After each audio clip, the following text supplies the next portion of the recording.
సూర్యాపేట జిల్లా కోదాడ నియోజకవర్గంలో 100 కోట్ల పలు అభివృద్ధి పనులకు శంకుస్థాపన చేసిన ఇరిగేషన్ శాఖ మంత్రి మరియు నీటిపారుదల శాఖ మంత్రి కెప్టెన్ ఉత్తమ్ కుమార్ రెడ్డి. ఈ కార్యక్రమంలో కోదాడ ఎమ్మెల్యే ఉత్తమ్ పద్మావతి, కోదాడ మాజీ ఎమ్మెల్యే వేములపల్లి చంద్రారావు, సూర్యాపేట జిల్లా గ్రంథాలయ చైర్మన్ వంగవీటి రంగారావు, సూర్యాపేట జిల్లా కలెక్టర్ తేజాస్ నందలాల్ పవర్, రెవెన్యూ అధికారులు, ఇరిగేషన్ అధికారులు, కాంగ్రెస్ పార్టీ నాయకులు, కార్యకర్తలు పాల్గొన్నారు.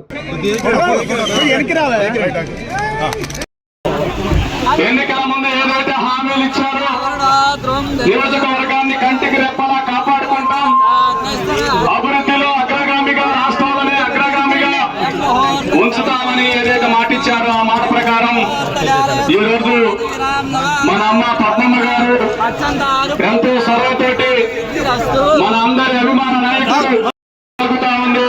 కోదాడ నియోజకవర్గ ప్రజానికం ఈరోజు ఈ యొక్క శంకుస్థాపన స్వాగతం సుస్వాగతం జరుగుతా ఉంది. కోదాడ నియోజకవర్గ ప్రజానికం సోదరులారా, ఇంత మంచి కార్యక్రమాన్ని ఎన్నికల ముందు ఏదైతే హామీలు ఇచ్చారో నియోజకవర్గాన్ని కంటికి రెప్పలా కాపాడుకుంటాం. కార్యక్రమం అక్కడ జాతీయ రహదారి నుంచి నేషనల్ హైవే 9 నుంచి విజయరాఘపురం, రేపాల, నరసింహలగూడెం ద్వారా మోతేకి ఈ రోడ్డు కొత్త రోడ్డు వేస్తూ డబుల్ రోడ్ వేయడం జరుగుతుంది. 25 కోట్ల రూపాయలతో 12.8 కిలోమీటర్ల ఈ రోడ్డు డబుల్ రోడ్ వేసి మరి ఈ మొత్తం ఈ ఊర్లన్నది కూడా చాలా ఉపయోగపడుతుందని చెప్పి నేను భావిస్తున్నా. అదేవిధంగా రేపాల, విజయరాఘపురం, నరసింహలగూడెం ఆ విలేజ్ ద్వారా వచ్చే ఆ రోడ్లకి మరి విలేజ్ పోర్షన్ మొత్తం కూడా సిమెంట్ రోడ్డు ద్వారా ఆ విలేజ్ పోర్షన్ 800 మీటర్లు ఉన్నది అని, కిలోమీటర్లు ఉన్నది అని, విలేజ్ పోర్షన్ కి 800 మీటర్లు, కిలోమీటర్ చొప్పున సిమెంట్ రోడ్లు కూడా ఈ యొక్క మంజూరు ద్వారా వేయబడుతున్నాయి. మండలానికి ఒక రోడ్డు అన్నా శంకుస్థాపన చేయాలి, దాని గురించి ప్రజల్లో తీసుకుపోవాలనే ఉద్దేశం, లక్ష్యంతో మరి నేను ఎమ్మెల్యే గారు ఈరోజు ఈ ప్రోగ్రాం పెట్టుకోవడం జరిగింది.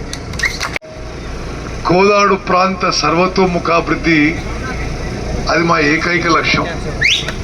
మీ జీవితాల్లో వెలుగులు నింపడం మా జీవిత ఉద్దేశం. మరి ఈ టర్మ్లో కోదాడులో 100 బెడ్ హాస్పిటల్ మంజూరు చేయించినాం. అదేవిధంగా వైద్య విషయంలో కోదాడు హాస్పిటల్లో ఇదివరకు లేదు, సిటీ స్కాన్ మిషన్ మంజూరు చేయించినాం. మీరు సిటీ స్కాన్ చేయాలంటే మరి బయటికి పోయి పైసలు ఖర్చు పెట్టే అవసరం లేదు. అదేవిధంగా రోడ్ల విషయంలో లిఫ్ట్ ఇరిగేషన్స్ అన్ని లిఫ్ట్ ఇరిగేషన్స్ కూడా పూర్తి స్థాయిలో మరమ్మతు చేయబోతున్నాం. పూర్తి స్థాయిలో సామర్థ్యంతో ఎంతైతే డిజైన్ ఆయకట్టు ఉందో అంత పారే విధంగా ప్రయత్నం చేస్తున్నాం.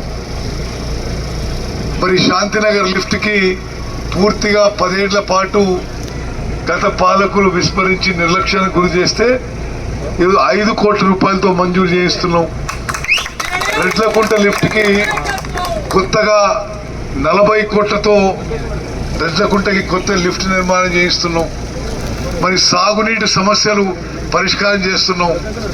స్కూల్స్, కాలేజీలకి మరి మీకు ఏమేం కావాలో అది పూర్తి చేస్తున్నాం.